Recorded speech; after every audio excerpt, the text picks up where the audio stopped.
드디어 우리 성경 전체 이야기를 여러분들과 함께 한번 나눠보고자 하는 시간을 갖겠습니다.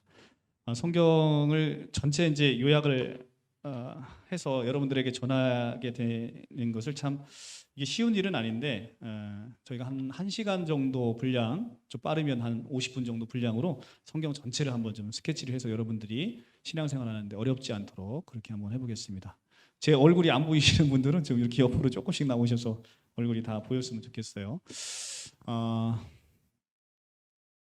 네, 얼굴이 조금씩 보였으면 좋겠습니다. 성경이 어렵지요. 성경이 어려운데 특별히 우리 새신자분들께서는 더욱더 말씀을 전하는데 이게 말씀이 무슨 얘기인지 잘 못 알아들으실 때가 있을 거예요. 그리고 또 저희 교회에서 전하는 말씀이 이게 쉬운 이야기들은 아닙니다. 제가 성경 이외의 얘기를 전혀 하지 않고 성경 말씀 전할 때 뭐 세상의 유머, 웃긴 소리 이런 거 전혀 하지 않고 거의 말씀만 전하기 때문에 여러분들이 참 딱딱하고 어려우실 수 있습니다.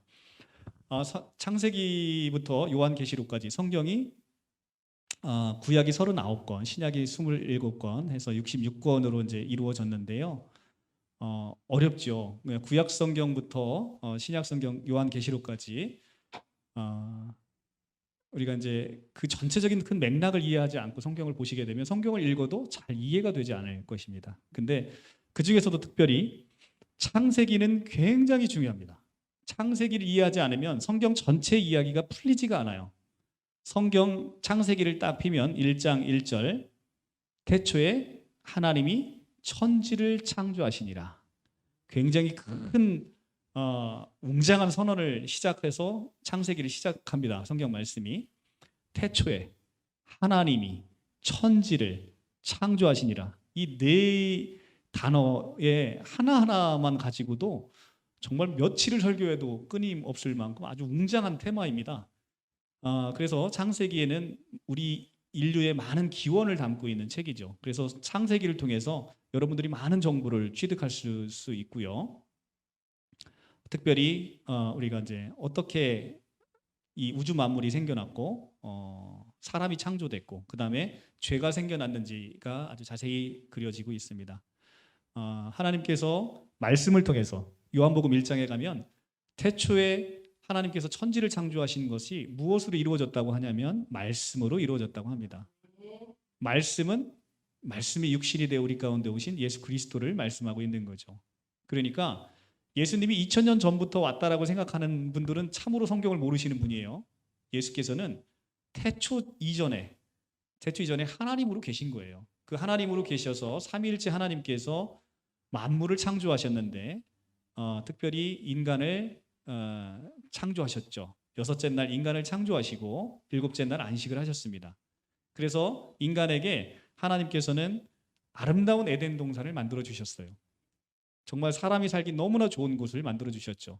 그리고 많은 풍성한 먹을 것을 주시고 거기에는 생명나무도 있고 선악을 알게 하는 나무가 심겨져 있었습니다. 인간 첫사람 아담에게 모든 것을 허락하시되 딱 하나를 금지시켰는데 그것이 바로 선악을 알게 하는 나무이다.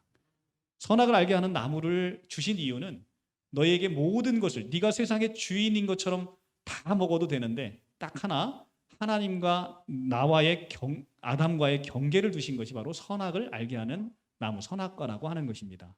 선악과가 없으면 인간은 자기가 그 세상의 주인인지를 알게 되는 거예요.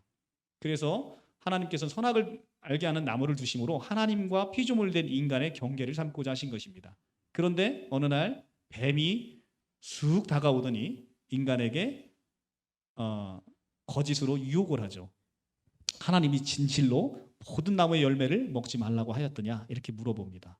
근데 하나님은 모든 걸 다 먹으라고 했는데 하나를 먹지 말라고 했던 것이죠. 거기서 지금 사탄의 본질이 나오는 겁니다. 사탄의 본질은 우리를 속이는 거예요. 교묘하게 속이는 겁니다. 그래서 이 사탄의 속임에 넘어가서 하나님처럼 되고자 사탄이 유혹을 하죠. 이걸 먹는 날엔 네가 정령 눈이 밝아져서 하나님처럼 될 것이다 라는 사탄의 유혹에 넘어가서 이 하와가 선악을 알게 하는 나무를 먼저 먹습니다. 그리고 그 선악을 알게 하는 나무의 열매를 아담에게도 같이 건네서 먹게 합니다. 그래서 아담과 하와가 이 선악을 알게 하는 나무의 열매를 먹은 이유는 하나님처럼 되고자 하는 교만이었던 거죠. 피조물된 인간이 하나님처럼 되고자 하는 교만에서 인간이 선악과를 알게 하는 나무를 먹게 됐다는 겁니다. 그랬더니 진짜로 눈이 밝아졌어요. 그런데 눈이 밝아진 것이 죄에 대해서 눈을 뜨게 된 것입니다. 하나님처럼 눈이 밝아진 게 아니라 죄를 알게 되는데 눈이 띄어진 겁니다. 그러니까 벌거벗은 자기 몸을 보며 부끄럽게 생각하는 것이죠. 그래서 하나님의 낯을 피해서 에덴 동산에서 하나님이 나타나시니까 숨어버렸어요. 이것이 인간의 가장 큰 저주라는 겁니다. 인간은 하나님의 낯을 피해서 도망하는 순간 저주가 시작이 되는 거예요. 하나님 안에 있을 때 인간은 아름답게 하나님과 피조물된 인간과 창조주가 아름답게 교통하는 거거든요. 그럼에도 불구하고 하나님의 낯을 피해서 숨어버립니다. 그래서 하나님이 찾으시죠. 아담아 내가 어디 있느냐라고 하나님이 찾으시는데 하나님의 우리가 벗었으므로 부끄러워 하나님의 낯을 피하였나이다 라고 얘기를 하는 것이죠. 그것이 바로 인간 죄의 본질인 거예요. 가장 심각한 본질입니다. 하나님을 피하는 것. 그래서 이 아담과 하와가 자기가 벗었음을 부끄러워해서 무화과 나무 잎을 해서 자기의 치부를 가립니다. 오늘 이제 오전 설교가 그 무화과 나무 잎에 대해서 이제 간단하게 설교를 했는데요. 그것은 뭐냐면 인간이 자기가 자기의 이 죄로 물든 자기의 존재를 가리기 위해서 무화과 나무 잎을 스스로 지어서 입을 수밖에 없는 것. 그래서 하나님을 떠난 인간이 할 수 있는 것은 자기를 지켜줄 수 있는 돈과 명예와 권력을 추구하게 되는 속성을 갖게 되는 것이 이제 창세기에서 쭉 나오는 죄의 본질인 것입니다. 그런데 이제 그렇게 인간이 이제 죄에 빠져서 좌절하고 있을 때 하나님께서 우리의 뱀을 저주하시고 사탄을 저주하시고 인간에게 아름다운 복음의 메시지가 비로소 처음 나옵니다. 그것이 바로 창세기 3장 15절의 말씀입니다. 너무너무 중요한 말씀, 원시복음이라고 하는 바로 그 말씀입니다. 하나님께서 이제는 뱀을 저주하십니다. 너는 여자와 평생 원수가 되고 여자의 후손과도 내 후손과 여자의 후손이 원수가 되고 여자의 후손은 내 머리를 밟을 것이고 너는 여자의 후손의 뒤꿈치를 상하게 할 것이다 라는 원시복음이 딱 거기서 등장하는 거예요. 이것은 하나님께서 죄에 빠진 인간에게 주시는 아주 아름다운 메시지입니다. 아담아 너는 실패했지만 너의 후손은 뱀의 머리를 밟아버리고 반드시 승리할 거라는 복음의 처음에 성경에서 나오는 복음의 첫 메시지가 바로 이것인 것입니다. 그래서 우리는 이걸 원시복음이라고 부르죠. 그래서 여자의 후손은 누구를 가리키는 겁니까? 우리는 이제 역사를 다 살아왔으니까 역사의 경험을 통해서 알게 되지만 바로 그 여인의 후손은 이 땅에 오시는 예수 그리스도를 가리키는 것이죠. 여인의 후손이라는 이 단어는 예수 그리스도를 지칭하는 아주 놀라운 단어예요. 그래서 성경에서 여자라고 하면 여자는 바로 이스라엘 공동체를 얘기하는 겁니다. 신약에 와서는 그게 교회 공동체가 되는 것이죠.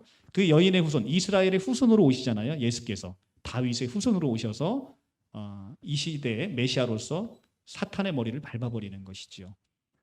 이렇게 해서 이 복음의 메시지를 주신 다음에 어쨌든 정령 죽으리라 하셨고 이제는 더 이상 에덴 동산에 머무를 수 없는 죄를 진 아담과 하와를 이제는 에덴 동산에서 내쫓으십니다.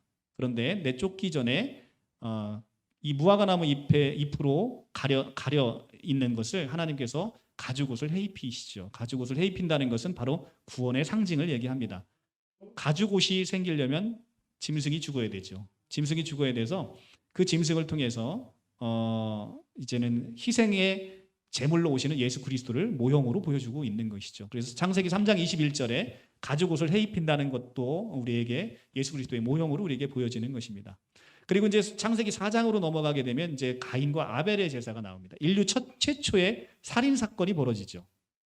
인류 최초의 살인 사건은 바로 아벨의 제사를 받으시고 가인의 제사를 받지 않으시는 가인의 이기심과 질투심에서 비롯된 것입니다. 그래서 인간의 죄, 무고한 아벨이 죽음으로 말미암아 무고하신 예수께서 이 땅에 오셔서 죽을 것을 창세기에서 계속 보여주고 있는 것입니다. 이처럼 이제는 타락한 아담 이후에 가인으로부터 이어지는 모든 것들은 이제 인류 역사에서 이제 죄로 물드는 역사가 이제 시작이 됩니다. 그래서 하나님께서 인간을 지으심을 한탄하시고 홍수로 모든 것을 멸할 것을 작정하셔서 노아 시대에 노아의 8식구를 뺀 나머지 인류를 전체를 다 쓸어버려서 노아의 홍수 사건을 일으키십니다. 그래서 노아의 방주 안에 들어가 있는 8식구만 살고 거기에 암수 한 쌍씩 있는 하나님이 지으신 이제 동물만 살아남고 나머지 모든 것들은 이제 죽어버리는 이제 죄의 심판이 일어나게 됩니다.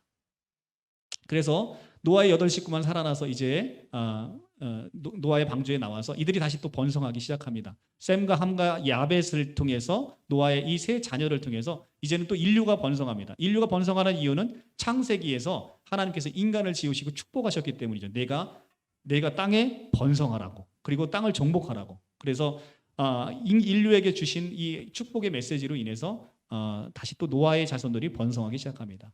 인간들이 번성하니까 또 하는 일이 뭐냐면 하나님처럼 높아지고자 하는 인간의 교만이 끊임없이 다시 올라오는 거예요. 그래서 창세기 11장에 가면 이제는 바벨탑을 쌓는 이런 인간의 가장 최악적인 모습이 죄악으로 그려지게 됩니다. 바벨탑 사건은 인간이 하나님에게 대항할 수 있는 가장 높은 교만인 것이죠. 내가 바벨탑을 쌓아서 하나님처럼 높아지고자 하는 인간의 욕망의 극치를 보여주고 있는 것입니다. 그래서 그 사건을 계기로 하나님께서는 바벨탑을 쓸어버리고 온 인류를 흩어버리시고, 그리고 사람이 모이면 하나님을 반역하는 일을 하니까 언어를 혼잡게 하셔서 지금 이렇게 온 세상의 언어가 흩어진 이유는 하나님께서 그때 우리 모든 언어를, 인간의 언어를 흩어버리셨기 때문에 이렇게 우리가 언어가 서로 나라마다 민족마다 달라지게 되는 계기가 되게 되는 것이죠.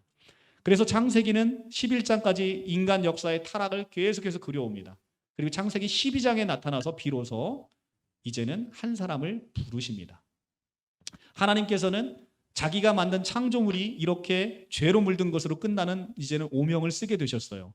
그러면 전지전능하시고 공의로우신 하나님의 얼굴에 먹칠이 되는 창조 세계를 만들었다는 누명을 하나님께서는 벗으셔야 되는데, 그 누명을 어떻게 벗게 되냐면 바로 한 사람을 부름으로 말미암아 하나님의 구원의 역사를 시작하셨다는 거죠. 창세기 12장에 바로 나타난 그 인물, 여러분들이 잘 아는 인물입니다. 누구죠?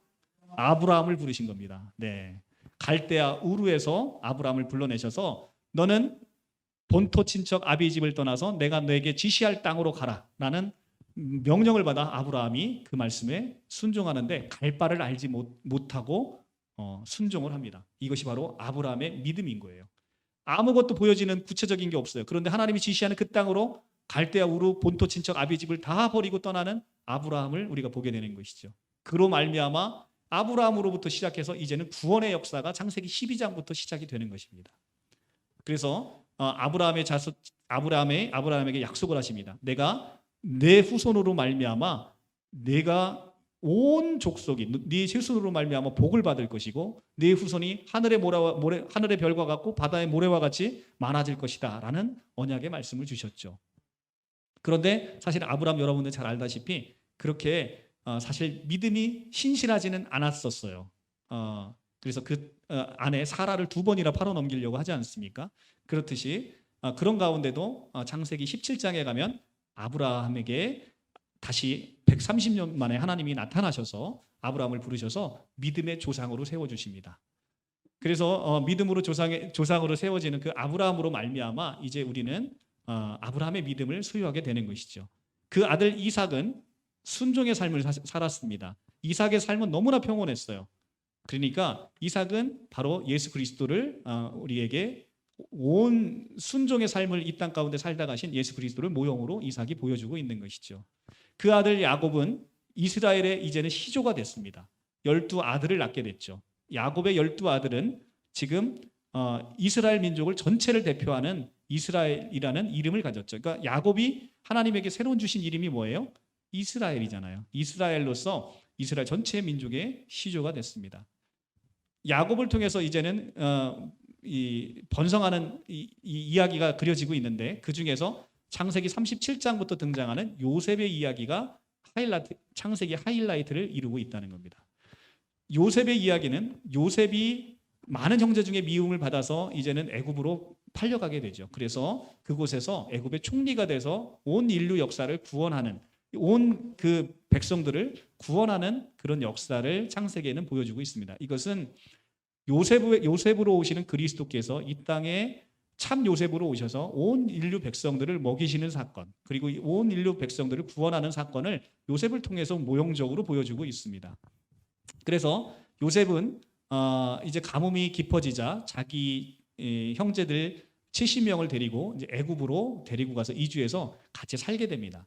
그런데 애굽에 가서 살다 보니까 이스라엘 백성들이 너무나 불온하게 되는 거예요. 그래서 한 200만 가까이로 이스라엘 백성들이 불온합니다.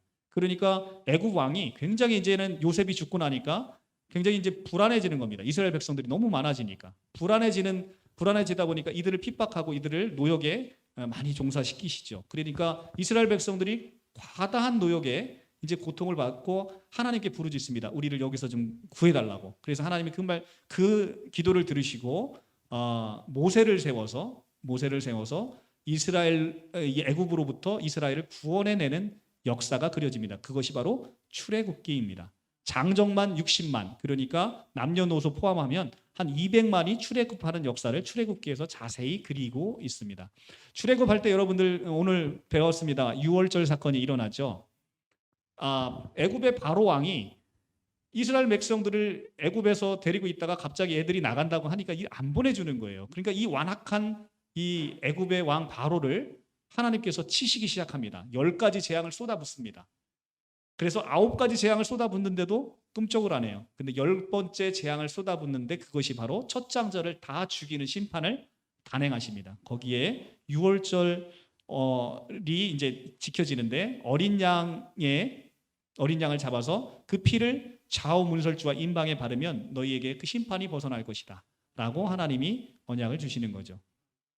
그래서 실제로 어린 양의 피를 바른 이스라엘 백성들의 집은 그 심판이 넘어가서 바로의 첫 장자가 다 죽고 그 어린 양의 피가 발라지지 않은 모든 사람들과 짐승의 그 첫 장자가 다 죽어버리는 심판이 일어나자 비로소 바로가 이제 이스라엘 백성들을 놓아줍니다. 그래서 이제 출애굽이 본격 시작이 됩니다. 출애굽을 하는데 출애굽할 때 그냥 출애굽하지 않고 홍해를 건너서 출애굽을 시킵니다. 왜 그렇죠? 두 가지 영적 의미가 있는데 첫째는 홍해를 건넌다는 것은 우리가 고린도전서 10장에 보면 홍해를 건너는 것은 우리가 세례를 받는 것을 뜻하는 거예요. 이제는 홍해는 보시면 들어가는 길은 열려 있어요. 근데 나오는 길은 사람이 살아서 나오지만 반대편에서 보면 애굽의 군대들이 쫓아와서 거기에 다 수장이 되어버리는 거죠. 그러니까 들어가는 사람은 죽는 거고 나오는 사람은 사는 거예요. 그래서 우리의 옛사람이 죽고 새사람이 나오는 것을 홍해를 통해서 모형으로 보여주고 있는 것이죠. 그래서 우리는 옛사람이 죽어버린 사람이에요. 믿는 사람은 옛사람이 홍해에 다 수장되어 버린 것입니다. 여러분들은 새로운 생명, 새 사람으로 사는 것입니다. 그래서 홍해를 건너게 하셨고 다시는 애굽이 그리워서 돌아가지 못하도록 홍해를 건너왔기 때문에 홍해가 갈라지는 건 하나님의 역사잖아요. 하나님의 역사 없이는 그 홍해를 건너지 않고 애굽으로 돌아갈 방법이 없어요. 그러니까 이제는 다시는 애굽을 그리워하지 말라고 홍해를 가르셔서 우리에게 구원을 이루시게 되는 것이죠. 이것이 이제 출애굽에 나타난 유월절 사건과 맥락이 같게 되는 것입니다. 그래서 이스라엘 백성들은 이렇게 해서 출애굽을 했고 출애굽기에서 이스라엘 백성들은 이제 광야를 지나게 됩니다. 광야를 지나면서 하나님께서 성막을 짓게 하시고 성막과 제사를 줘서 이들이 거룩하신 하나님을 뵐 수 있고 이들의 죄를 용서받을 수 있는 방법을 우리에게 허락하시지요. 그래서 이스라엘 백성들은 시내산에 와서 이제는 출애굽한 이스라엘 백성들이 시내산에 도착해서 하나님과 언약을 맺습니다. 언약을 맺는데 그것이 바로 첫 언약, 율법의 행위 언약을 맺습니다. 내가 내 말을 잘 듣고 내 규례를 잘 지키면 나는 너의 하나님이 되고 너희는 내 백성이 되리라. 이것이 바로 첫 언약, 율법 언약, 행위 언약인 것입니다. 그런데 이 행위 언약을 이스라엘 백성들이 잘 지켰을까요? 이들의 백성이 못 지켰죠. 그래서 이 첫 언약은 계속해서 깨어집니다. 그럼에도 끊임없이 하나님께서 이스라엘 백성들을 용서하시는 게 나오시죠. 자, 이렇게 출애굽기가 끝이 나고 이제 민수기로 넘어가면 민수기에는 신에서 언약을 받고 나서 이제는 본격적으로 가나안 땅에 들어가는 행군을 시작하게 됩니다. 행군을 시작하기 전에 이제는 인구를 조사를 하게 되는 거죠. 그래야 이제 우리가 군대에서 행군할 때 뭘부터 합니까? 제일 먼저 인원 파악부터 하잖아요. 그래서 인구를 세고 그다음에 행렬을 정비를 합니다. 그것이 이제 민수기에 나오는 것인데요. 민수기에서 가장 중요한 것은 민수기 13장의 말씀이에요. 민수기 13장은 가데스 바니아에 도착해서 12정탐꾼을 보냅니다. 12정탐꾼을 보내는데 10사람은 가서 부정적인 보고를 하고 2사람만이 긍정적인 보고를 하죠. 그 사람이 누구예요? 갈렙과 여호수아입니다. 갈렙과 여호수아의 말에 사람들은 귀를 기울이지 않고 10사람의 말에 귀를 기울여서 거기에는 아낙 자손이 살고 있고 그들은 거대한 아주 거인들처럼 생겼는데 우리 스스로 봐도 그들에게 비하면 우리는 메뚜기 같다라고 얘기를 하고 있지요. 그래서 무서워서 가나안 땅에 진군하지 못합니다. 그로 말미암아 며칠이면 들어갈 수 있는 가나안 땅을 무려 40년을 돌게 되는 거예요. 무려 40년을 광야 생활을 하다가 가나안 땅에 들어가는 것이 바로 그 가데스 바냐의 그 정탐꾼의 보고에 의해서 불순종하는 그 믿음으로 말미암아 40년의 광야 생활을 하게 되는 것입니다. 그래서 민수기 13장에서 가데스 바냐 정탐꾼에 의해서 그들이 가나안 땅에 들어가지 못하고 출발하면서부터 계속해서 불순종의 이 역사가 시작이 됩니다. 투덜거리기 시작하는 거예요. 이제 광야 와서 이스라엘 백성들은 투덜거립니다. 하나님께서 우리가 죽을 데가 없어서 그 애굽에서 우리를 건져내서 이렇게 우리를 죽게 만드시냐고 아주 불평불만을 쏟아냅니다. 그래서 하나님께서 그들을 징계하기 위해서 불뱀을 보내셔서 다 물려 죽게 하시죠. 그러니까 모세가 또 간절히 기도를 합니다. 간절히 기도를 하니까 하나님께서 놋뱀을 세워라. 놋뱀을 세워서 그 놋뱀을 보는 자는 살게 하겠다라고 하시죠. 그래서 놋뱀을 보는 자는 진짜 불뱀을 물어서 죽지 않고 살게 되는 역사가 일어나는 것입니다. 그것은 결국은 십자가에 달려 죽으시는 예수 그리스도를 바라보는 자는 살 것이라는 신약의 메시지를 함께 보여주고 있는 것이죠. 이렇게 민수기가 끝이 나고요. 이제는 레위기가 빠졌군요. 이 레위기와 민수기는 출애굽기와 민수기 사이에 가장 거룩의 주제를 다루고 있는데 우리가 어떻게 하나님을 만나고 하나님과 동행할 수 있는지를 보여주는 책이 바로 레위기입니다. 그래서 출애굽기 맨 마지막에 가면 모세가 성막을 짓되 성막에 들어갈 수 없어요. 근데 민수기 1장 1절에 시작할 때 무엇이 나오냐면 모세가 회막에 들어가는 장면으로부터 시작이 돼요. 그러니까 출애굽기에서 모세가 회막에 들어가지 못하였다라고 끝나고 그 사이에 레위기가 있고 민수기가 있는데 민수기 첫 장이 모세가 회막에 들어갔다라고 시작하는 건 뭐냐면 레위기가 어떤 책인지를 보여주는 거예요. 바로 어떻게 하면 이 회막에 하나님이 계시는 이 회막에 들어갈 수 있는지를 레위기가 보여주는 거예요. 그것은 바로 거룩의 옷을 입어야 된다는 것입니다. 그것을 레위기에서 보여줘서 5대 제사와 7대 절기를 통해서 우리가 깨끗하게 죄사함을 받고 민수기로 들어가게 되는 회막에 들어가게 되는 걸 보여주고 있는 것이죠. 자, 이렇게 해서 이제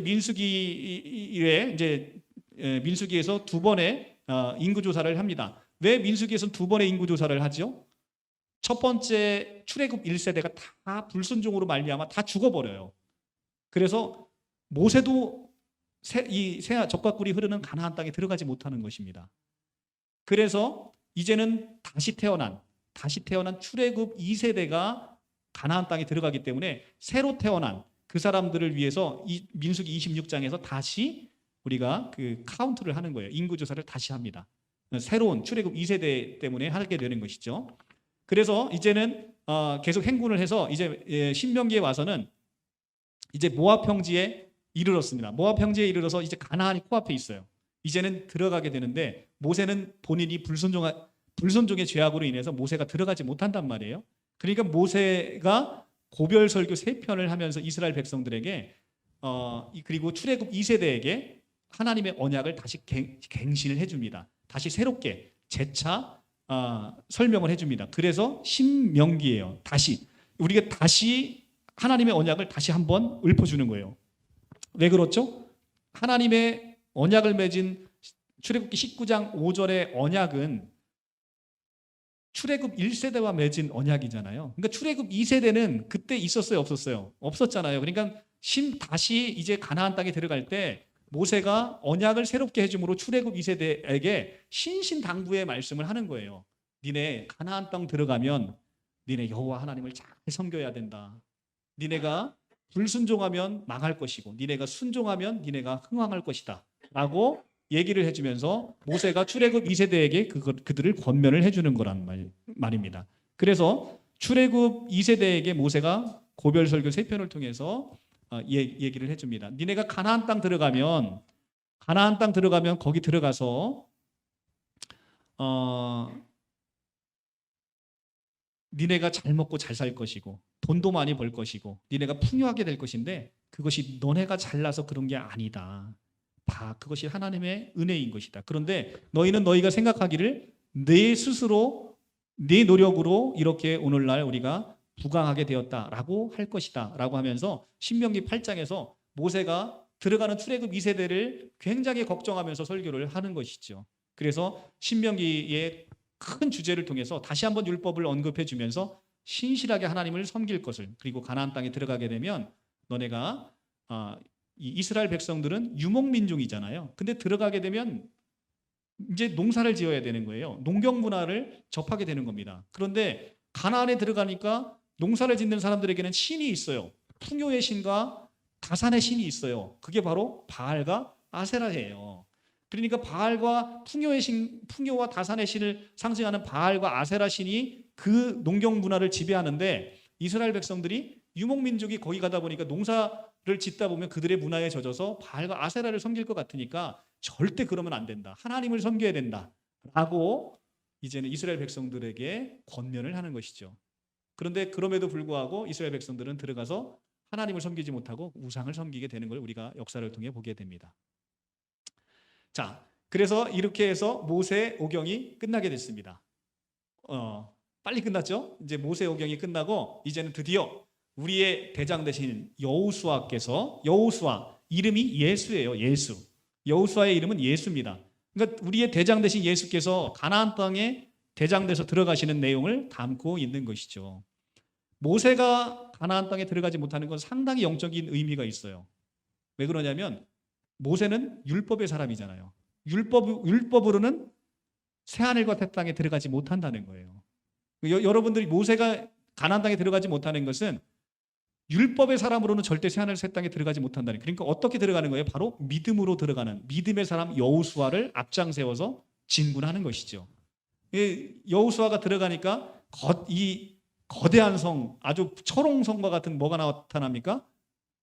여리고성이 나타나는 거죠. 그 여리고성을 정말 희한한 방법으로 하나님께서 무너뜨리시잖아요. 그 무너질 것 같지 않은 여리고성을 백성들로 7번 돌게 하심으로 여리고성을 무너뜨리잖아요. 이건 뭘 상징하는 겁니까? 이 싸움은 너희에게 속한 것이 아니라는 거예요. 우리의 싸워가는 새하늘과 새 땅으로 들어가는 그 싸움은 너희에게 속한 게 아니라는 겁니다. 그거는 하나님께 속한 싸움이라는 거예요. 우리가 믿음의 승리를 지켜낼 때 여리고성이 반드시 무너진다는 것입니다. 바로 더 이어서 나오는 성이 바로 아이성 전투잖아요. 아이성 전투에서는 여호와께 불순종함으로 말미암아서 아간의 범죄로 말미암아서 아이성 전투에서 실패하잖아요. 그래서 이 여리고성 전투와 아이성 전투를 비교를 통해서 믿음에 순종할 때 우리는 반드시 이 싸움에서 승리하는 것을 우리에게 보여주고 있게 되는 겁니다. 결국 이제 여호수아를 통해서 이제는 그 가나안 족속의 아모리 족속을 다 진멸하고 이제는 땅을 점령해서 이제는 분배하기 시작합니다. 이스라엘 12지파에게 쭉 나누는데 한 지파에게만 나눠주지 않죠. 그 지파가 어디예요? 레위 지파죠. 레위 지파는 제사장의 이제 일을 하기 때문에 레위 지파를 제외한 나머지에게 땅을 분배하는 내용이 여호수아에 나옵니다. 이렇게 해서 여호수아가 죽기 전에 마지막으로 이 백성들에게 결단을 시킵니다. 나는 오늘 하나님만 섬길 것이다. 너희도 오늘 지금 결정해라.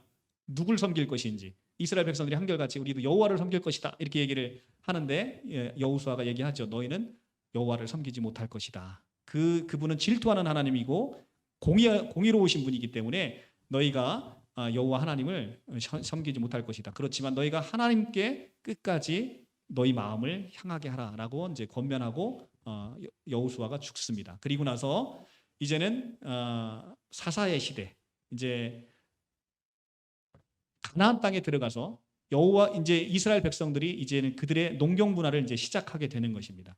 사사기는 암울한 시대입니다. 이제는 여호수아를 통해서 가나안을 다 정복해서 이제는 불행 끝 행복 시작일 것 같는데 불행 끝 행복 시작이 아니라 불행이 시작이 된 거예요. 그건 왜 그렇죠? 바로 계속 끊임없이 여호와 하나님을 거역하고 우상을 섬기면서 계속해서 하나님을 거역하는 이 이스라엘 백성을 보면서 하나님께서는 외적을 통해서 외적의 침입을 통해서 이스라엘 백성들을 징계하죠. 그러니까 사사기의 기본 패턴은 이렇습니다. 죄악이 만연합니다. 그러면 심판이 이르러요. 심판이 이루어지면 하나님이 심판을 내리십니다. 죄악이 관영하니까. 그러면 이스라엘 백성들이 뭐를 합니까? 회개합니다. 회개하면 사사를 들어서 이들을 구원합니다. 그래서 죄악, 심판, 회개, 구원이라는 이 메시지가 계속 돌아갑니다. 그래서 사사기의 12사사가 일어나서 12사사가 일어나서 이들의 백성을 구원을 해주십니다. 그래서 하나님께서는 끊임없이 이스라엘 백성들의 죄악에도 불구하고 사사를 보내서 이들을 구원하는 역사를 펼치시는 것이죠. 그런데 이스라엘 백성들이 가만 보니까 다른 나라는 보니까 왕이 있어서 아주 일사불란하게 일어나서 강대국을 이룬단 말이에요. 그런데 우리는 하나님이 다스리시고 하나님은 잘 보이지도 않으시니까 보이는 왕보다 하나님이 시원찮아 보이는 거예요. 그러니까 이스라엘 백성들은 뭘 요구합니까? 왕을 요구하게 되는 거예요. 그런데 하나님은 내가 니네 왕인데 니네가 왜 왕이 필요하냐라고 얘기를 하지만 이스라엘 백성들이 너무너무 왕을 원합니다. 그래서 사무엘상 8장에 가면 하나님이 사무엘을 통해서 경고를 함에도 불구하고 너희 왕 생기면 왕이 너희 자녀들을 남자들을 불러다가 군역에 동원할 것이고 여자들을 들여다가 하인처럼 부릴 건데 니네 그래도 괜찮아? 괜찮다는 거예요. 그래서 왕을 달라는 겁니다. 그래서 결국 하나님께서는 왕을 주시죠. 그 사이에 사사기와 이제 왕정 시대 사이에 아름답게 피어난 한떨기 장미, 바로 룻기가 드러나 있습니다. 이 룻기는 우리가 이미 강해를 해서 너무 아름답게 은혜 받았죠. 룻과 보아스의 아름다운 사랑 이야기. 나오미 시어머니 나오미를 향한 이 룻의 아름다운 순정의 이야기, 충성의 이야기. 그러니까 사사 시대에서는 도무지 볼 수 없는 아름다운 이야기가 바로 왕정 시대 사이에 룻기가 아름답게 그려져 있다는 것이죠. 사사 시대는 어떤 시대입니까? 우리에게 왕이 없으므로 이스라엘 백성들이 각자 자기 소견에 옳은 대로 행하였다라고 사사기 21장 25절의 말씀이 제일 중요한 말씀이에요. 그러니까 사사 시대는 어떤 말씀이에요? 우리에게 왕이 없다는 거예요. 근데 왕이 없었어요? 있었잖아요. 왕이 누굽니까? 여호와 하나님 왕이 있었어요. 근데 우리에게 왕이 없대요. 그러니까 왕이 없으므로 각자 자기 소견에 옳은 대로 행했다고 얘기를 합니다. 그게 사사기의 마지막 21장 25절에 나오는 얘기예요. 그러니까 사사시대가 얼마나 자기 소견에 옳은 대로 하니까 우리 교회가 뭐 하자고 하니까 이 사람은 그거 안 돼요. 저 사람은 그거 안 돼요. 저 사람은 이렇게 하는 게 더 좋아요. 각자 자기 소견대로 하니까 이 교회가 굴러가요? 안 굴러가요? 안 굴러가잖아요. 그러니까 자기 소견에 옳은 대로 행하는 시대. 그래서 역사의 어둠을 그려지는 시대가 사사시대. 거기에 피어난 한떨기 장미, 바로 룻기, 아름다운 로맨스. 우리 자매님들이 가장 좋아하는 책, 룻기. 우리 형제들이 제일 좋아하는 책, 여호수아, 전쟁 이야기. 이렇게 나뉘는 아름다운 룻기가 지나고 이제는 왕정 시대가 시작이 됩니다. 그게 바로 사무엘 상하에서 그려지고 있는 거죠. 사무엘 상은 이렇게 해서 왕을 세우기를 원해서 사울 왕을 세웁니다. 사무엘에게 기름 부어지고, 이 사무엘 상은 이제는 아이를 낳지 못하는 이 한나의 이 아주 절실한 서원 기도를 통해서 사무엘이라는 선지자를 얻게 되죠. 한나가. 그래서 이 사무엘 선지자를 통해서 이제는 사울 왕이 세워지게 됩니다. 사울 왕은 백성들이 좋아하는 왕이에요. 왜냐하면 잘생겼거든요. 그런데 하나님이 원하시는 왕은 누구였어요? 다윗이었어요. 근데 백성들이 원하는 왕은 누구냐면 사울이었었어요. 근데 그래서 그 유명한 사무엘상 16장 7절에 그 말씀이 나오는 거죠. 사람은 외모를 보거니와 나 여호와는 사람의 중심을 본다는 거예요. 근데 거기서 나온 말이 바로 이 사울 왕은 온 백성들이 좋아하는 왕이었던 거예요. 그런데 하나님이 원하시는 왕은 외모에 출중한 사울 왕이 아니라 그 마음의 심령이 여호와께 향해 있는 다윗 왕을 원하셨던 것이죠. 그래서 이 사울 왕이 초대 왕으로 세워지면서 이 사울 왕이 백성들에게는 흡족한 왕이었어요. 근데 백성들에게 세워진 왕이니까 이 사울 왕은 백성들이 무서웠던 거예요. 그래서 사무엘상 15장 22절에 그 유명한 말이 나오는데, 이 아말렉 전투에서 사울 왕이 여호와께서 이 아말렉 족속을 다 진멸하라고 했어요. 하나도 남겨두지 말고 모든 것 그 안에 있는 모든 짐승도 다 진멸하라고 했습니다. 그랬는데 전쟁에서 다 그 여호와의 도움으로 승리를 했는데 자기 백성들이 소와 양을 하나님께 제사를 드리고 싶어해서 소 양을 죽이지 않고 가지고 오는 것을 이 사울 왕이 묵인을 합니다. 왜냐하면 사울 왕이 백성들이 두려웠던 거예요. 그래서 사실은 의도가 되게 좋잖아요. 하나님께 드리기 위해서 그 중에 좋은 소와 양을 원했던 건데, 그러니까 마음이 사실은 어떻게 보면 기특한데 하나님은 그것으로 인해서 사울 왕을 폐할 것을 선포하십니다. 왜 그렇죠? 하나님께서 분명히 명령하셨어요. 진멸하라고. 그런데 이 백성들은 하나님께 제사를 드리고 싶어서 그거를 취했던 거예요. 그리고 사울 왕은 백성들이 무서워서 그것을 허락합니다. 진멸을 하십니다. 하나님이 진노를 하십니다. 그래서 사울 왕을 폐하시겠다고 하면서 그 유명한 말씀, 순종이 제사보다 나았고 말씀을 듣는 것이 순양의 기름보다 나으니라 라는 그 유명한 말씀이 바로 거기서 나오게 된 겁니다.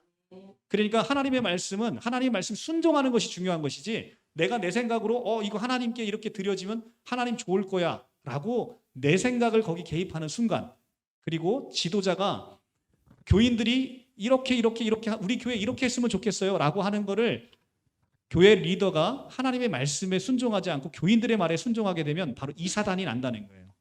교회가 하나님의 뜻에 부합하지 않게 굴러감으로 한순간에 멸망해 버리는 이런 사태가 벌어진다는 것입니다. 우리가 두려워할 것은 백성을 두려워하는 것이 아니라 오직 하나님을 두려워하는 것이죠.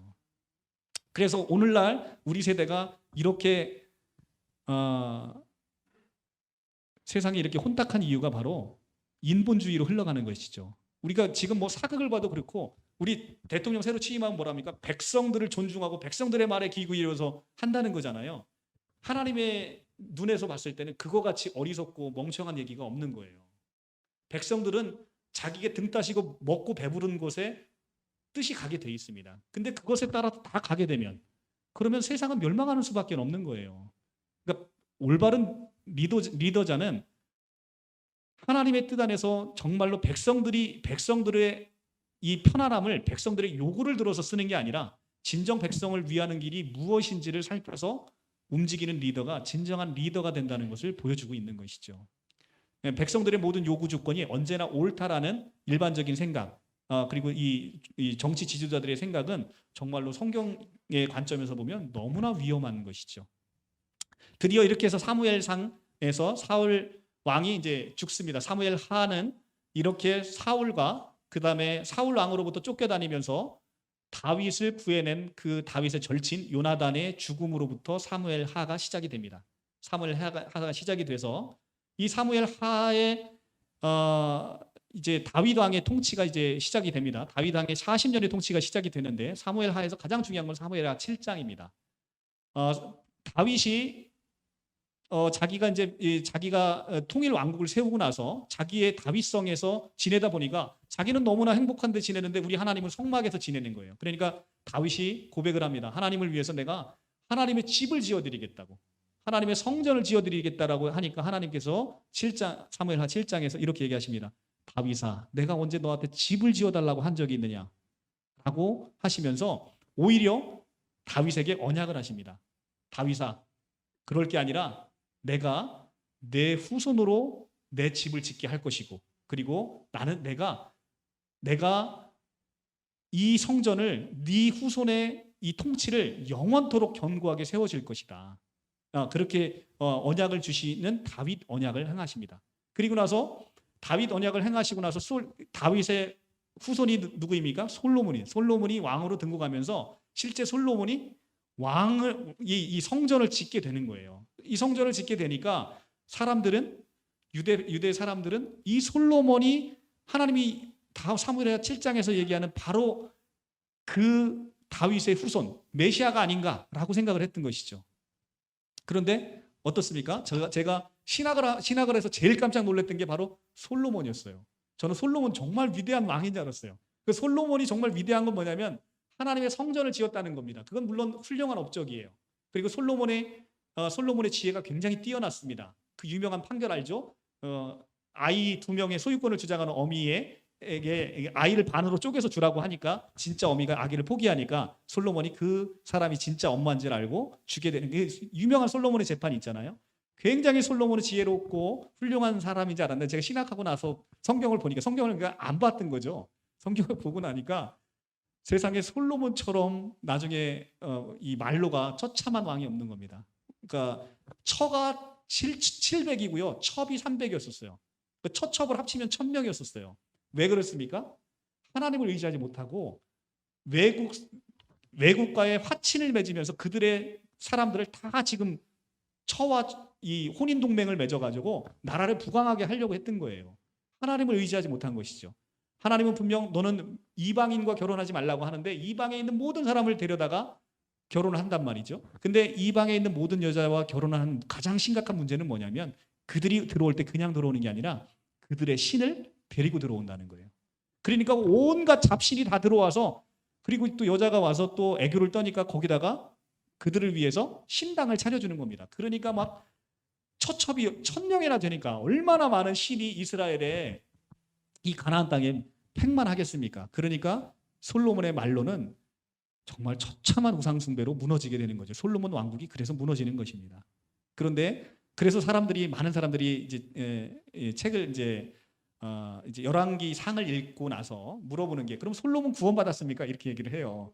근데 모르죠. 솔로몬이 구원받았는지 아닌지는 그건 하나님의 영역이니까 모르는데 많은 신학자들이 이제 솔로몬이 말년에 지은 책 전도서를 보면 모든 게 세상에 모든 것이 헛되며 모든 것이 헛되도다라는 솔로몬의 고백을 통해서 이 하나님을 의지하지 않고 우리가 세상을 의지하면서 내가 세상의 힘을 의지하며 살아갔던 모든 것이 헛되다라는 것을 고백하면서 살아온 이 솔로몬의 고백에 비춰봤을 때 솔로몬이 마지막에 죽기 전에 회심을 통해서 구원받지 않았을까라고 생각하는 것이 많은 신학자들의 견해입니다.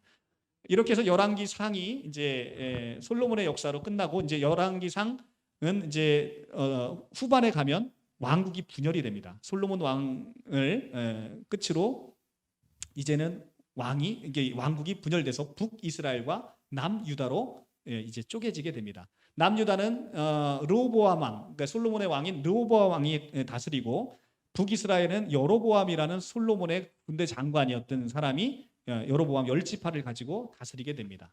이제는 그래서 이제 통일 왕국에서 분열 왕국으로 이제는 시작이 돼서 북이스라엘의 왕이 20명이 있는데 이 20명 중에 한 명이라도 의로운 왕이 있었을까요? 없었을까요? 없었어요. 반면 남유다에는 그래도 요시아와 같은 훌륭한 왕이 나타납니다. 북이스라엘은 끊임없이 우상 숭배를 계속하다가 결국은 아시리아를 통해서 멸망합니다. 이제 여기서 우리가 세계사를 알아야 성경이 좀 풀려요. 우리가 철기 문명으로 시작되는 아시리아라고 하는 게 바로 아수르예요. 수도 니느웨를 수도로 하는 아시리아 다음에 일어난 이 동아시아를 제패했던 왕조가 바로 바벨론입니다. 바벨론이 끝나고 나면 나타나는 왕조가 페르시아입니다. 페르시아 끝나고 나면 나타나는 왕조가 여러분들 잘 아는 헬라 제국 마케도니아입니다. 알렉산더의 마케도니아. 마케도니아가 끝나고 나면 나타나는 게 예수님 시대에 나타나는 로마가 이제 지배하게 되는 것입니다. 이렇게 5개의 거대한 이제 제패하는 이방의 그 왕조를 통해서 북이스라엘이 아시리아를 통해서 722년에 멸망하게 되는 것이죠. 그래서 그 왕들의 역사를 열왕기 하에서 쭉 그리게 되는 것입니다. 이렇게 해서 열왕기 하는 이제 북이스라엘 722년에 명하고 남유다는 조금 더 오래 가죠. 이제 586년에 남유다가 바벨론에 의해서 멸망을 받게 됩니다. 그 과정에서 이스라엘 백성들이 불순종함으로 말미암아 많은 선지자들을 일으켜서 회개하라. 회개하지 않으면 니네 다 멸망할 거야. 라고 부르짖는 선지자들이 나타나는 것이죠. 북이스라엘의 대표적인 선지자가 바로 아모스와 호세아죠. 이들이 나타나서 니네 이스라엘 백성들 니네 회개하지 않으면 니네 멸망할 거다라고 외치고 다니는 겁니다. 그럼에도 불구하고 북이스라엘은 결국 멸망하게 됩니다. 참으로 재미난 것은 그렇게 북이스라엘의 멸망을 회개하지 않으면 멸망할 거라고 외치는 호세아 왕, 북이스라엘의 마지막 왕이 이 사람과 동명이인이에요. 호세아 왕을 끝으로 멸망하게 됩니다. 그런데 이 아시리아는 굉장히 이 무서운 그 민족이었었어요. 그래서 혼혈 정책을 해서 이 혈통을 섞어버립니다. 그래서 북이스라엘 사람들은 혼혈 정책을 통해서 이제는 아수르와 이제 이 동족이 섞여버려요. 그래서 나온 동족이 뭡니까? 사마리아인 거예요. 사마리아. 그래서 남유다 사람들이 사마리아인은 개돼지 취급을 하는 거예요. 그러니까 이방인보다도 못하게 취급하는 백성이 바로 사마리아인데 사마리아인이 그래서 나온 겁니다. 이 북이스라엘 백성이 아수르와의 그 혼합 정책을 통해서 나타난 것이죠. 그러나 다윗 언약에 신실하신 하나님께서 유다 백성은 바벨론을 통해서 혼합되지 않도록 그 혈통을 보존하게 되는 것이죠. 자, 그래서 이렇게 해서 열왕기 하까지 마치고 열왕기하에서 이제는 많은 선지자들을 통해서 이사야 선지자, 예레미야 선지자를 통해서 계속해서 이 망하기 전에 너희를 회개하라. 회개하지 않으면 너희 망할 것이다 라고 외치는 선지자들을 통해서 이스라엘 백성들의 회개를 촉구하게 되는 거죠. 근데 그럼에도 불구하고 결국 586년에 이들이 멸망을 하고 다 바벨론의 포로로 끌려갑니다. 바벨론 포로로 끌려갈 때 1차 포로 때 끌려간 사람이 누구예요? 다니엘. 2차 때 끌려간 사람 에스겔. 그죠? 그리고 마지막 3차에 끌려간 사람이 이제 시드기야, 남유다의 마지막 왕인 시드기야가 끌려가게 되는 것이죠. 근데 이들이 끌려가서 이제 거기서 다니엘서가 에스겔서가 이제는 이 끌려가서 포로 생활하고 있는 이스라엘 백성들에게 새 희망의 메시지를 주는 겁니다. 너희는 여기 지금 이렇게 고난받고 있지만 너희들 다시 하나님께서 회복시켜 주실 거야. 자, 이스라엘 백성들에게는 얼마나 황당했겠어요? 자기들이 바벨론에 멸망했다는 것, 그리고 바벨론에 의해서 자기 성전이 그 솔로몬의 그 화려한 성전이 다 무너졌다는 것은 우리가 믿고 있는 여호와 하나님이 다른 이방 신보다 더 떨어지는 신이 아닌가라고 생각하게 되는 거예요. 그러니까 좌절할 수밖에 없는 거죠. 우리 성전이 다 무너진 거예요. 바벨론에 의해서 무너집니다. 야, 바벨론의 그 신이 우리 신보다 더 뛰어난가 보다 라고 하면서 이게 다 무너지게 되는 이 처참한 현실을 보면서 이스라엘 백성들이 좌절할 때 바로 이렇게 에스겔 선지자, 다니엘 선지자를 통해서 이들에게 희망의 메시지를 다시 주게 되는 것이죠. 그래서 예레미야 선지자가 너희의 포로 생활은 70년일 것이다. 70년 후에는 반드시 돌아올 것이다 라고 예언을 하고 그 예언이 실제 70년의 포로 생활을 마치고 돌아오게 되는 것입니다. 자, 돌아오게 될 때 이제는 바벨론에 멸망시키고 페르시아가 정복을 합니다. 페르시아 왕 고레스가 조서를 내림으로 인해서 페르시아는 굉장히 이방 정책에 굉장히 후했습니다. 그래서 각자의 나라에서 생활할 수 있도록 해서 바벨론의 포로였던 이스라엘 백성을 돌려보냅니다. 그래서 1차 바벨론 귀환을 하게 되는데 제일 먼저 누가 귀환을 합니까? 스룹바벨을 통해서 1차 귀환을 시키고 그 다음에 이 에스더와 느헤미야를 통해서, 그러니까 에스라와 느헤미야를 통해서 에스라가 2차 귀환 때 돌아오게 되고 3차 귀환 때 느헤미야가 돌아와서 성벽을 쌓게 됐죠. 자, 스룹바벨이 돌아와서 제일 먼저 한 건 뭐냐면 하나님의 무너진 성전을 세우는 것. 이것이 가장 급한 거였었어요. 그래서 하나님의 성전을 세웁니다. 하나님의 성전을 세우게 됐고 하나님의 성전이 이제는 제대로 이제 세우다가 많은 방해꾼들에 의해서 제대로 세워지지 않으니까 에스라 선지자가 2차 기환 때 돌아와서 이제 그 성전을 짓고자 했는데 이제 많은 방해꾼들이 생긴 거예요. 그때 이제 나타난 선지자가 누구냐면 학개 선지자예요. 학개 스가랴 선지자가 나타나서 야, 니네 왜 성전 짓다 말어? 빨리 앉아? 하니까 이들이 많이 방해꾼들이 나타나니까 성전이 더디게 되는 겁니다. 그래서 학개 이름이 그래서 야, 그럼 니네가 못하면 내가 할게. 그래서 이름이 학개예요. 그래서 학개 선지자가 나타나서 이제는 성전을 짓게 한 겁니다. 그 성전을 학개 선지자로 말미암아 아름답게 짓고 느헤미야는 성전이 아니라 성벽입니다. 성벽을 이제는 건설하고 종교 개혁을 단행했습니다. 에스라가 제사장의 신분이었다면 느헤미야는 평신도의 부흥 운동을 일으켰던 사람이에요. 그래서 그런 점에서 좀 대조가 이루고요. 그 다음에 에스더서가 이제 그 사이에 나오는데 이 에스더와 이제 모르드게를 통해서 이제 페르시아의 왕비로 간 이제 에스더를 통해서 이스라엘 백성들이 이제 하만에 의해서 몰살될 위기에 처했는데 이 에스더와 모르드게라는 사람을 통해서 이스라엘 백성들이 구원해내는. 그래서 에스더는 하나님이라는 단어가 한자도 안 나와요. 그럼에도 불구하고 에스더서를 잘 읽어보면 세상의 모든 주권이 누구의 손에 있다? 하나님의 손에 있다라는 것을 무엇보다도 잘 그려지게 되는 것입니다.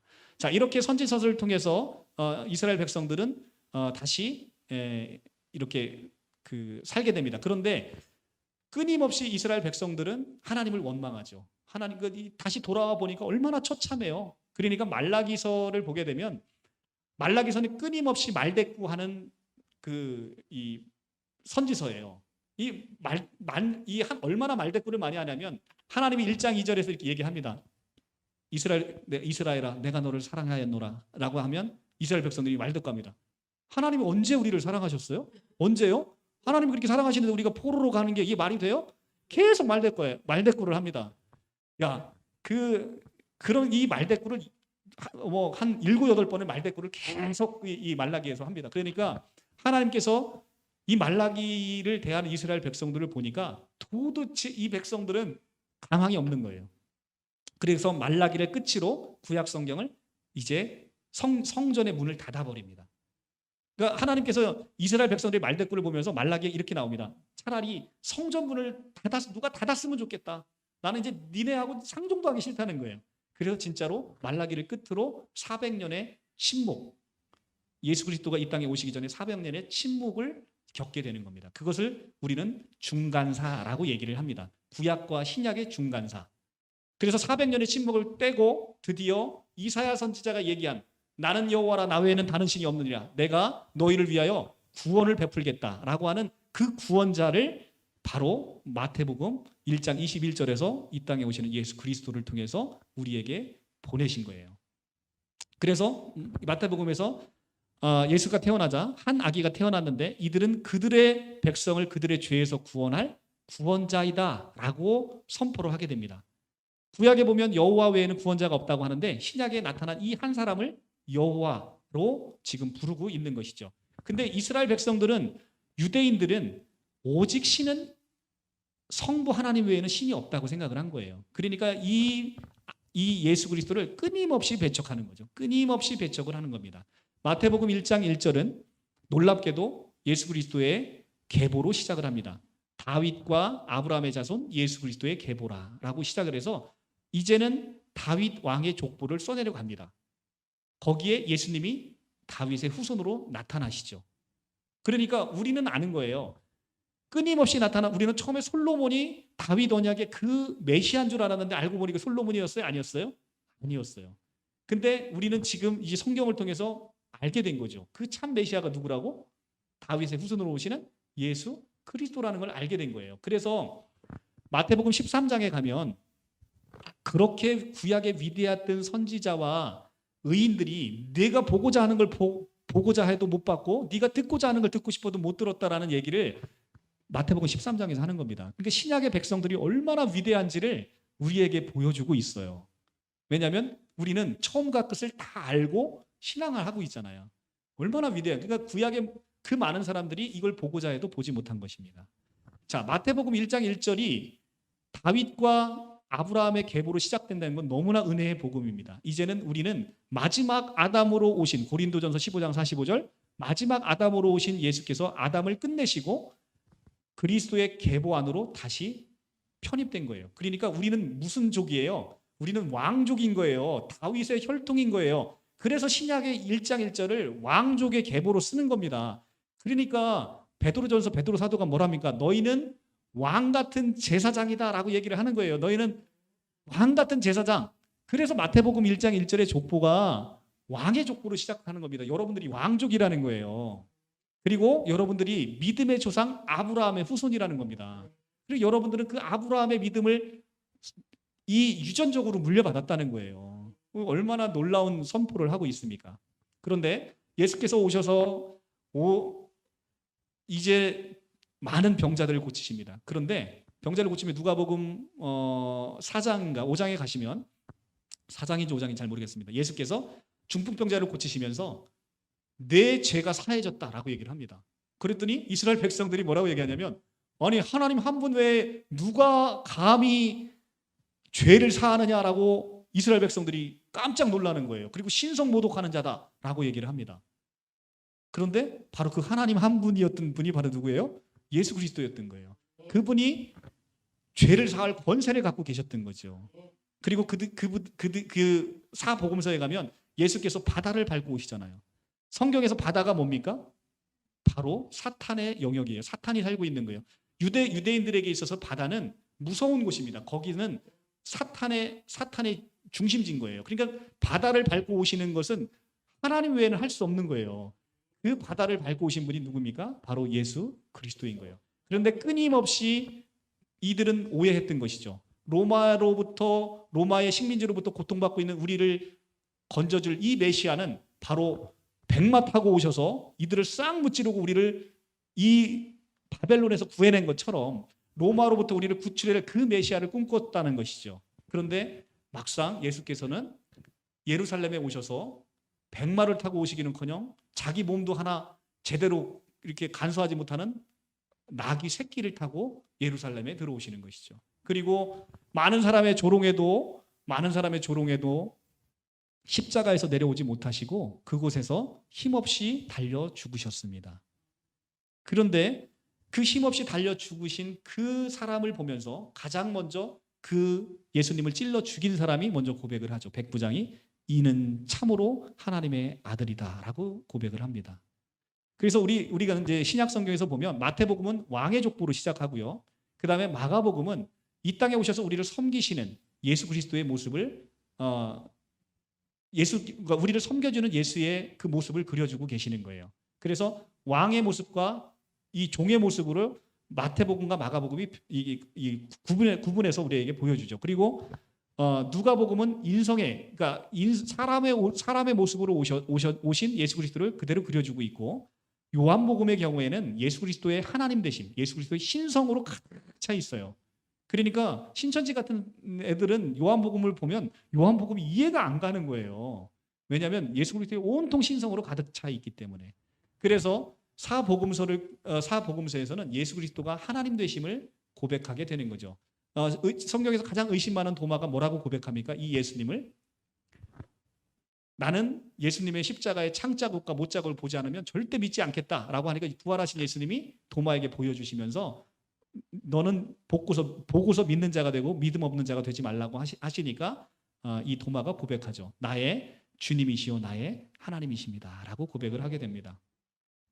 신약 성경에서는 여호와라는 단어가 한 단어도 안 나와요. 왜 그러냐면 신약 성경은 그 여호와, 구약의 여호와라는 단어를 주라는 단어로 번역했기 때문에 그렇습니다. 다 같은 퀴리어스라는 단어를 쓰고 있어요. 이 퀴리어스라는 단어는 여호와 하나님이라는 거예요. 그러니까 도마의 고백은 나의 여호와시요 나의 하나님이시라고 그렇게 고백하고 있는 것입니다. 예수께서 여호와 되심을 고백하는 것, 이것은 너무나 중요한 것입니다. 유대인들은 성부 하나님만 하나님이라고 생각을 했기 때문에 예수를 배척하게 된 것이죠. 그런데 끊임없이 이스라엘 백성들은 이 하나님을 보여달라고 했습니다. 그래서 하나님은 직접 말씀이 육신이 되어 이 땅 가운데 오셔서 우리에게 직접 보여주셨는데 자기 백성에게 오시되 자기 백성이 영접지 아니하고 오히려 죽여버린 것이죠. 그래서 영접하는 자, 그 이름을 믿는 자에게는 하나님의 자녀가 되는 권세를 우리에게 주신다라는 말씀으로 요한복음이 우리에게 전해지게 되는 것이죠.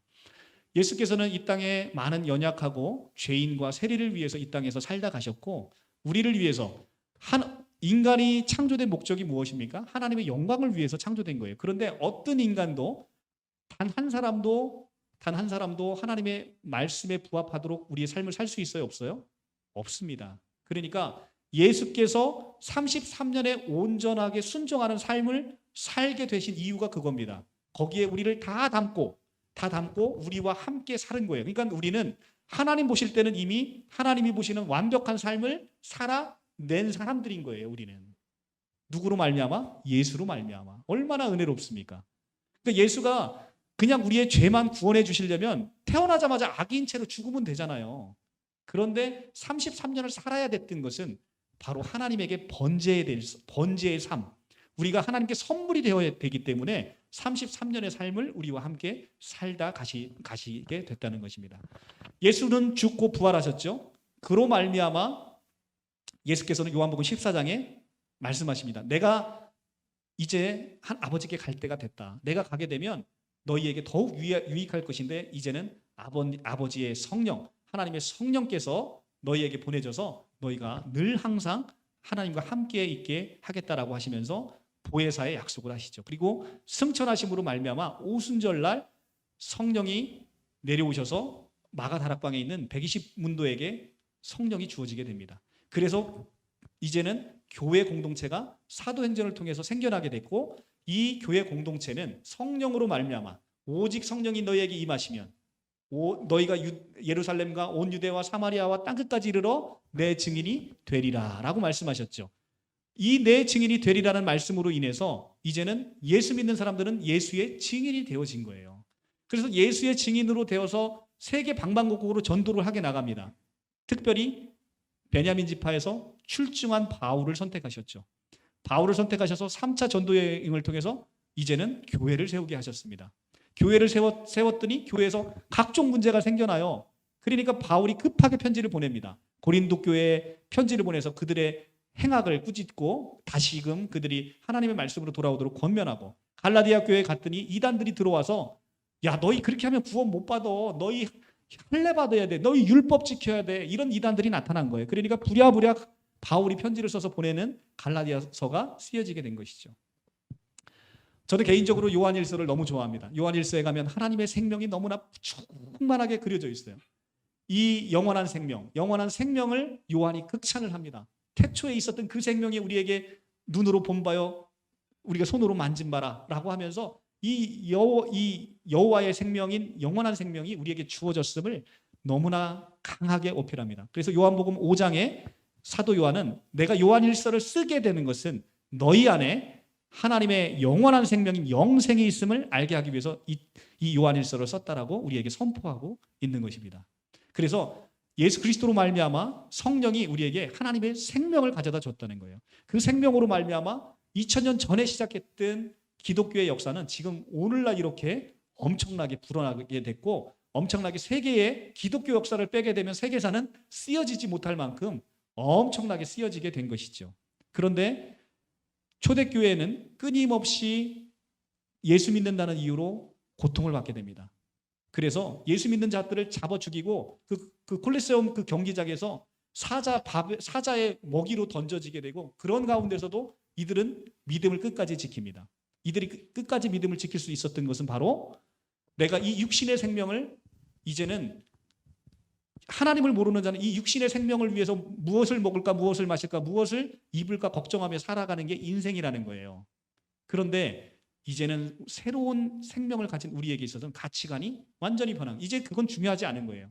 어떻게 하면 우리가 이 영원한 생명으로 하나님의 영광을 드러낼 것인가를 가지고 살아가는 사람들이 생겨나게 됐다는 것이죠. 그래서 그들은 그들의 목숨을 초계와 같이 버릴 수 있는 겁니다. 왜냐하면 내 안에는 영원한 생명이 있다는 확신이 있으니까. 그래서 이 영원한 생명에 대한 인식은 너무나 중요하다는 것입니다. 이 영원한 생명을 통해서 이제는 하나님의 나라가 이제는 예수 그리스도의 십자가의 죽으심과 부활하심으로 시작이 됐던 것입니다. 그리고 예수께서 이 땅에 오셔서 제일 공생의 사역하면서 제일 먼저 외친 말 뭐죠? 회개하라, 하나님의 나라가 가까이 왔다는 거예요. 하나님의 나라는 어떻게 가까이 왔습니까? 예수 그리스도의 십자가의 죽으심으로 마귀의 세상에서 우리를 끊어내신 거예요. 우리를 죄악에서 건져내셨다는 거예요. 그것이 바로 성경의 역사인 것이죠. 그래서 골로새서 1장 15절의 말씀에 그가 우리를 흑암의 권세에서 건져내서 아들의 사랑의 나라로 옮기셨다라고 얘기를 하고 있는 거죠. 우리는 아들의 사랑의 나라로 옮겨진 사람들인 겁니다. 그 아들의 사랑의 나라가 우리가 얘기하는 바로 하나님의 나라이고 천국인 것이죠. 그러니까 천국은 우리가 죽어서 가는 곳이 아니라 여러분들처럼 예수의 통치 아래 있는 것, 예수가 간 그 길을 걷고자 하는 것, 바로 그 나라 백성들이 하나님의 나라의 백성이고 그 통치를 받는 이곳이 바로 하나님의 나라 천국이라고 얘기를 하는 것입니다. 그러니까 우리를 통해서 이 천국은 계속 확대되어 나갈 것이라는 것입니다. 그럼에도 불구하고 오늘 살아가는 우리에게, 그리고 또 초대교회 보면 사실은 오늘날 사는 사람들은 아무것도 아니죠. 그런데 초대교회 사는 사람들은 극심한 고통을 겪었어요. 근데 그 극심한 고통에서 핍박받고 죽게 되고 하는 가운데서 이 사도 요한을 통해서 요한계시록을 우리에게 허락하신 것이죠. 반모섬에서 요한계시록을 통해서 고통받고 있는 이 그리스도인들에게 하나님께서 주신 것은 요한계시록에 무서운 말씀을 주신 게 아니라, 요한계시록의 기본 메시지는 이 땅에서 고통받고 있는 교회 공동체, 그러니까 그리스도인들에게 주신 말씀인데, 2장 3장은 7교회에게 주신 편지로 시작을 해요. 7교회라는 것은 7이라는 숫자가 뭡니까? 완전수. 그러니까 7교회는 온 세상의 모든 교회를 지칭하는 거예요. 그 7교회의 편지를 통해서 하나님께서는 우리에게 위로의 메시지를 주는 거예요. 내가 너희에게 이렇게 영원한 생명, 너희가 나와 함께 이긴 자가 되리라. 그리고 이긴 자가 된 너에게는 생명의 면류관을 너에게 허락하겠다라는 아름다운 메시지를 우리에게 허락해서 주시는 것이죠. 그러니까 요한계시록은 2, 3장에게 고통받고 있는 교회에게 주시는 말씀, 4장, 5장은 하늘에서 이미 완성돼서 너무나 아름답게 하나님을 함께 찬양하는 교회의 모습을 번갈아 가며 보여주는 거예요. 또 6장에 가면 다시 현실에서 고통받고 있는 이 땅의 교회를 그려지게 되고, 다시 또 하늘에 완성되어 있는 교회를 다시 또 보여주게 되는 것입니다. 그래서 요한계시록 7장에 가면 이제는 14만 4천이 나오게 되는 거죠. 그 14만 4천이라는 것은 바로 구약의 예수 믿는 사람 전체인 12, 신약의 예수 믿는 사람 전체인 12 곱한 12 곱하기 12 해서 144에 하나님의 우주적인 충만의 수인 1000을 곱한 숫자, 그게 바로 14만 4천인 것이죠.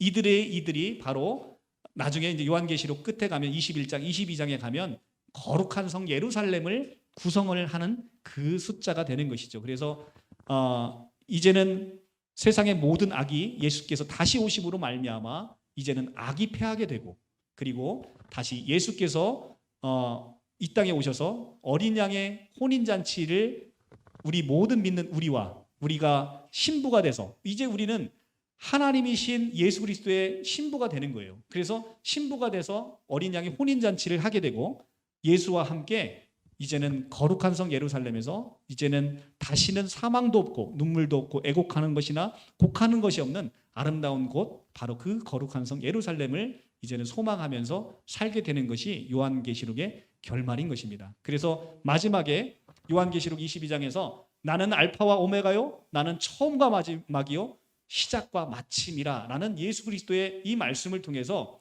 이제 내가 곧 속히 오리라. 그러니까 이스라엘 백성들이 화답하죠. 주 예수여, 아멘. 주 예수여, 어서 오시옵소서. 이제 우리는 성경을 통해서 모든 것이 완벽하게 예언과 성취로 이루어졌는데 이제 마지막 남은 하나, 내가 속히 다시 오리라 라고 말씀하신 그 예수 그리스도의 다시 오심을 우리가 소망하면서 기다리고 마라나타의 삶을 사는 것. 마라나타, 주 예수여 오시옵소서. 주 예수의 다시 오심을 소망하며 살아가는 것이, 그것이 바로 우리 교회 공동체이고, 이것이 지금 제가 여러분들에게 전해주는 성경 전체 이야기의 요약입니다. 너무나 간단하게 제가 성경을 요약해서 여러분들이 많이 좀 부족했을 텐데, 이제는 이제 다음 시간부터는 우리가 이제 조직 신학의 깊은 이제 왜 이단에 빠지는지 그것에 대해서 그 원리를 간단하게 설명한 다음에 창세기부터 이제 한 시간씩을 이제 창세기 출애굽기부터 시작해서 이 요한계시록까지를 한 시간씩을 해서 여러분들에게 조금 더 깊이 있는 강의로 이렇게 설명을 하도록 하겠습니다.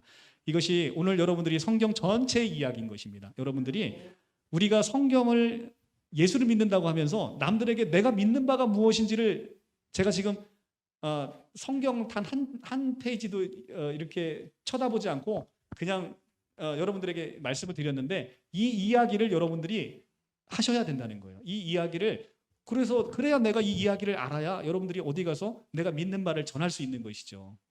이것이 성경 전체의 가장 큰 뿌리다. 그리고 이 예수께서는 이 땅에 다시 오셔서 우리 이스라엘 백성들이 그렇게 애지중지한 게 뭡니까? 바로 성전이었잖아요.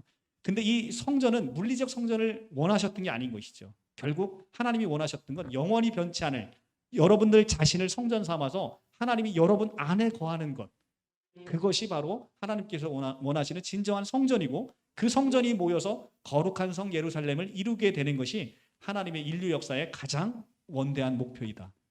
거기에 여러분들이 아름다운 돌로 그렇게 쓰여져서 함께 그리스도를 지어져 가는 것인 것이죠. 네, 그래서 오늘 여러분들은 그렇게 귀한 존재로, 하나님은 여러분들을 그렇게 귀하고 보배롭고 존귀하게 여기시는 것입니다. 이것이 성경이 우리에게 전해지는 귀한 말씀입니다. 네, 마치도록 하겠습니다. 1시간 9분이나 됐네요. 죄송합니다. 네, 마치겠습니다.